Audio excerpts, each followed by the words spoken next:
ഈ സാധനത്തിനോട് വല്ലാത്തൊരു മുഹബത്താണ്. പക്ഷെ ഒടുക്കത്തെ വിലയാണ്. അതുകൊണ്ടെന്താ നമ്മളുണ്ടാക്കും. വീട്ടിൽ ഇതുപോലെ ഗ്ലാസിൻ്റെ അച്ചാർ കുപ്പിയൊക്കെ ഉണ്ടെങ്കിൽ എടുത്തിട്ട് പോരൂ.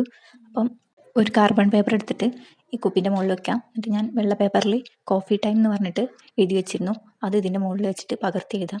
ഏത് ഭാഗത്താണ് ട്രേസ് ആവണമെന്ന് നോക്കണം. കാർബൺ പേപ്പറിൽ ശരിയായിട്ടുള്ള ഭാഗത്ത് തന്നെ കൊടുക്കുന്നത്, അല്ലെങ്കിൽ ഓപ്പോസിറ്റ് ആയിട്ടായിരിക്കും പകർന്ന് വരിക. അത്യാവശ്യം അമർത്തി തന്നെ ചെയ്യാൻ നോക്കുക, എന്നാലേ പകർന്ന് കിട്ടുള്ളൂ നല്ല രീതിയിലേക്ക്. അല്ലെങ്കിൽ ചില ഭാഗങ്ങൾ മിസ്സാവും. അപ്പം ഇതുപോലെ ഇരിക്കും ഫൈനൽ ലുക്ക്.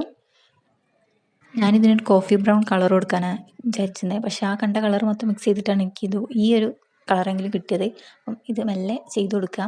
നല്ല കട്ടിക്ക് തന്നെ ചെയ്യുക.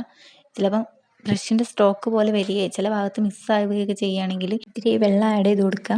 അപ്പം 1-2 കോട്ടൊക്കെ ചെയ്യേണ്ടി വരും. ആ കാർബൺ പേപ്പറിൻ്റെ കളറൊക്കെ ഹൈഡ് ചെയ്യുന്ന രീതിയിലേക്ക് ചെയ്യുക. അപ്പോഴേ ഒരു ഫിനിഷിംഗ് ഒക്കെ കിട്ടുള്ളൂ. അപ്പം 1-2 പ്രാവശ്യം അങ്ങനെ ചെയ്തുകൊണ്ടിരിക്കുക, വെള്ളം ആഡ് ചെയ്തിട്ട്. അപ്പം ഇതാണ് ഇതിൻ്റെ ഫൈനൽ ലുക്ക്.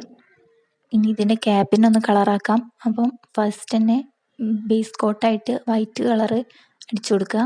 2-3-4 കോട്ട് അടിച്ചു കൊടുക്കേണ്ടി വരും. നേരത്തെ എഴുതാൻ ഉപയോഗിച്ച ബ്രൗൺ കളർ ഉപയോഗിച്ചിട്ട് ഇതുപോലെ തലങ്ങും വലങ്ങും വരകൾ വരച്ചു കൊടുക്കുക.